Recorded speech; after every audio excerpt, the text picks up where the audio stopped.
ಬಿಜಾಪುರ ಜಿಲ್ಲಾ ರಾಜ್ಯ ನಿವೃತ್ತಿ ಪೆನ್ಷನ್ ನೌಕರ ಸಂಘ ವತಿಯಿಂದ ಬಿಜಾಪುರ ಜಿಲ್ಲೆ ಈ ಮೆಡಿಕಲ್ ಕಾಲೇಜ್ ಆಗಬೇಕಂತ ಏನು ಹೋರಾಟಕ್ಕಿದೆ. ಈ ಹೋರಾಟಕ್ಕೆ ನಮ್ಮ ನಿವೃತ್ತಿ ನೌಕರ ಒಕ್ಕೂಟ ಸಂಪೂರ್ಣ ಬೆಂಬಲ ಕೊಡ್ತಾ ಇದೆ. ಸುಮಾರು 75 ವರ್ಷ ಕೂಡ ಸರ್ಕಾರಿ ಮೆಡಿಕಲ್ ಕಾಲೇಜಲ್ಲಿ ಬಿಜಾಪುರದಲ್ಲಿ ಈಗಾಗಲೇ ಸರ್ಕಾರದ ಧೋರಣೆ ಆಗಿ PPT ಮಾದರಿಯಲ್ಲಿ ಸರ್ಕಾರಿ ಕಾಲೇಜು ಕೊಡ್ತಾ ಅಂತ ಹೇಳ್ತಿದ್ದಾರೆ.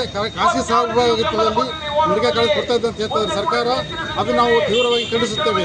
ಈ ಬರಗಾಲ ಜಿಲ್ಲೆ ಬಿಜಾಪುರ ಜಿಲ್ಲೆಯಲ್ಲಿ, ಕೃಷಿ ಪ್ರಧಾನ ಜಿಲ್ಲೆಯಲ್ಲಿ ರೈತರು, ಕಾರ್ಮಿಕರು, ವಿದ್ಯಾರ್ಥಿಗಳು, ಸಾಮಾನ್ಯ ರೈತರಿಗೆ ಮೆಡಿಕಲ್ ಸರ್ಕಾರಿ ಕಾಲೇಜು ಭಾಳ ಅವಶ್ಯಕತೆ ಐತಿ.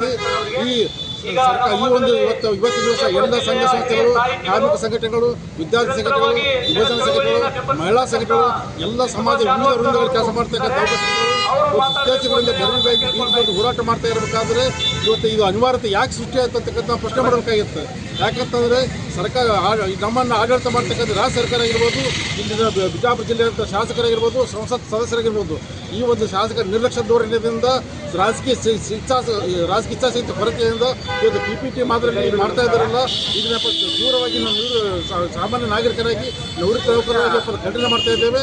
ಈ ಶೀಘ್ರ ಈ ಒಂದು ಸರ್ಕಾರ ಕೂಡಲೇ ಮಾನ್ಯ ಮುಖ್ಯಮಂತ್ರಿಯವರು ಈ ಒಂದು ಚಳವಳಿಗೆ ಅಂತಂದರೆ ಆಶ್ವಾಸನೆಗೆ ಹೋಗ್ಬಿಟ್ಟು ಸರ್ಕಾರ ಕೂಡಲೇ ತಮ್ಮ ಹೇಳಿಕೆ ಹಿಂಪಡೆದು ಇಲ್ಲಿ ನಮ್ಮ ಬಿಜಾಪುರ ನಗರಕ್ಕೆ ಒಂದು ಮೆಡಿಕಲ್ ಕಾಲೇಜ್ ಶೀಘ್ರವಾಗಿ ಮಂಜೂರು ಮಾಡತಕ್ಕಂಥ ಸ್ಟೇಟ್ಮೆಂಟ್ ಕೊಡಬೇಕು. ಒಂದು ಅಕಸ್ಮಾತ್ ಕೊಡದೇ ಇದ್ದರೆ ಬಿಜಾಪುರ ಅವರು ತಮ್ಮ ಧೋರಣೆಯನ್ನು ಮುಂದುವರಿಸಿದಾದರೆ ನಮ್ಮ ಬಿಜಾಪುರ ಜಿಲ್ಲೆಯ ಜನತೆ, ಎಲ್ಲ ಜನತೆ ಪಕ್ಷಾತೀತವಾಗಿ ಎಲ್ಲ ಸಂಘಟನೆಯೊಂದಿಗೆ ಉಗ್ರವಾದ ಹೋರಾಟ ಮಾಡ್ತೇವೆ. ಬಿಜಾಪುರ ಮುಂದೆ ಬಂದ್ ಮಾಡ್ತಕ್ಕಂಥ ಪರಿಸ್ಥಿತಿ ತಾವು ತಂದುಕೊಳ್ಬಾರ್ದು. ಒಳ್ಳೆಯದು. ಇನ್ನೂ ಮಾತಾಡೋರು ಸಾಕಷ್ಟು ಜನ ಇದ್ದಾರೆ. ದಯವಿಟ್ಟು ಎಲ್ಲರೂ ಕೂಡ ಸಮಯ ಪಾಲನೆ ಮಾಡಬೇಕು ಅಂತ ಜಿಲ್ಲೆಯಲ್ಲಿ ಏನು ಒಂದು ಖಾಸಗಿ ಸಂಸ್ಥೆಗಳಿಗೆ ಒಂದು ನಮ್ಮ ಸರ್ಕಾರಿ ಒಂದು ಕಾಲೇಜನ್ನು ಮಾರಾಟ ಮಾಡಬೇಕು ಮತ್ತು ಸರ್ಕಾರಿ ಕಾಲೇಜಿನ ಆವರಣ ಏನಿದೆ 150 ಎಕರೆ ಜಾಗದ ಮೇಲೆ ಕಣ್ಣಿಟ್ಟಿರ್ತಕ್ಕಂಥ ಖಾಸಗಿ ಕುಳಗಳು ಇದನ್ನು ಕಬ್ಜಾ ಮಾಡಬೇಕು, ಎಲ್ಲ ಒಟ್ಟು ತಮ್ಮ ವ್ಯಾಪ್ತಿಗೆ ತೆಗೆದುಕೊಳ್ಬೇಕು. ಅದನ್ನು ತೆಗೆದುಕೊಂಡು ಏನಪ್ಪ ಅಂತಂದರೆ ತಮ್ಮ ಕಾಲೇಜನ್ನು ಪ್ರಾರಂಭ ಮಾಡಬೇಕು ಅಂತಕ್ಕಂಥ ಹುನ್ನಾರ ನಡೆಸ್ತಾ ಇದ್ದಾರೆ. ಇದನ್ನು ಖಂಡಿಸ್ತೇವೆ ವಿಜಯಪುರ ಜಿಲ್ಲೆಯ ಎಲ್ಲ ಜನತೆಯ ಪರವಾಗಿ. ಏನಪ್ಪ ಅಂತಂದರೆ ಜಿಲ್ಲೆಯ ಆರೋಗ್ಯ ವ್ಯವಸ್ಥೆಯನ್ನು ಮಾರಾಟ ಮಾಡಲಿಕ್ಕೆ ಕೊಟ್ಟಿರ್ತಕ್ಕಂಥ ಈ ಕ್ರಮ ಖಂಡಿತವಾಗಲೂ ಕೂಡ ಕೆಟ್ಟ ಕ್ರಮ. ಇದನ್ನು ಉಳಿಸ್ಕೊಳ್ಬೇಕಾಗಿದೆ. ನಾವೆಲ್ಲ ಸಾರ್ವಜನಿಕರು ಎಚ್ಚೆತ್ತುಕೊಂಡು ಹೋರಾಟ ಮಾಡಬೇಕಾಗ್ತದೆ. ಒಂದು ವೇಳೆ ಬಿಟ್ಟರೆ ಇಡೀ ಸರ್ಕಾರಿ ವ್ಯವಸ್ಥೆ, ನಮ್ಮ ಸಾರ್ವಜನಿಕ ಆಡಳಿತ ಆಸ್ತಿಗಳೆಲ್ಲವೂ ಕೂಡ ಖಾಸಗಿಯವರ ಪಾಲಾಗಿ ಮುಂದೊಂದು ದಿನ ನಾವೆಲ್ಲರೂ ಕೂಡ ಖಾಸಗಿಯವರ ಮನೆ ಬಾಗಿಲಿಗೆ ಗೇಟ್ ಮುಂದೆ ಹೋಗಿ ನಿಂತುಕೊಂಡು ನಾವು ಭಿಕ್ಷೆ ಬೇಡಬೇಕಾಗ್ತದೆ. ಅಂಥ ಪರಿಸ್ಥಿತಿಯನ್ನು ವಿಜಯಪುರ ಜಿಲ್ಲೆಯಲ್ಲಿ ಖಾಸಗಿ ಕುಳಗಳು ಮಾಡ್ತಾ ಇದ್ದಾವೆ. ಕೂಡಲೇ ನಾವೆಲ್ಲರೂ ಕೂಡ ಎಚ್ಚೆತ್ತುಕೊಂಡು ಖಾಸಗಿಯವರ ಕೈವಶ ಆಗದಿರೋ ಹಾಗೆ ನಾವು ಉಳಿಸ್ಕೊಳ್ಬೇಕಾಗಿದೆ ಸಾರ್ವಜನಿಕ ಆಸ್ತಿಯನ್ನು ಅಂತಕ್ಕಂಥದ್ದು ನನ್ನ ಅಭಿಪ್ರಾಯ. ವಿಜಯಪುರ ಜಿಲ್ಲೆಯಲ್ಲಿ ಖಾಸಗಿ ವೈದ್ಯಕೀಯ ಸಹಭಾಗಿತ್ವದಲ್ಲಿ ಒಂದು ಮೆಡಿಕಲ್ ಕಾಲೇಜನ್ನು ತೆರೆಯಲಿಕ್ಕೆ ಸರ್ಕಾರ ಇವತ್ತು ನಿರ್ಣಯ ತೆಗೆದುಕೊಳ್ತಾ ಇದೆ.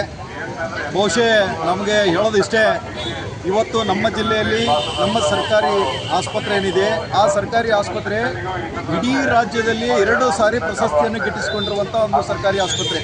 ಇವತ್ತು ಆ ಸರ್ಕಾರಿ ಆಸ್ಪತ್ರೆಗೆ 150 ಎಕರೆಯಷ್ಟು ಜಮೀನನ್ನು ಹೊಂದಿರುವಂಥ ಆಸ್ಪತ್ರೆ ಇದ್ದರೂ ಕೂಡ ಅಲ್ಲಿ ಎಲ್ಲ ವಿಶೇಷವಾದಂಥ ಸೌಲಭ್ಯಗಳನ್ನು ಹೊಂದಿರುವಂಥ ಆಸ್ಪತ್ರೆ ಇವತ್ತು ಅದನ್ನು ಸರ್ಕಾರಿ ಮೆಡಿಕಲ್ ಕಾಲೇಜ್ ಮಾಡಬೇಕಂತ ಸುಮಾರು ವರ್ಷಗಳ ಬೇಡಿಕೆ ಇದೆ ನಮ್ಮದು.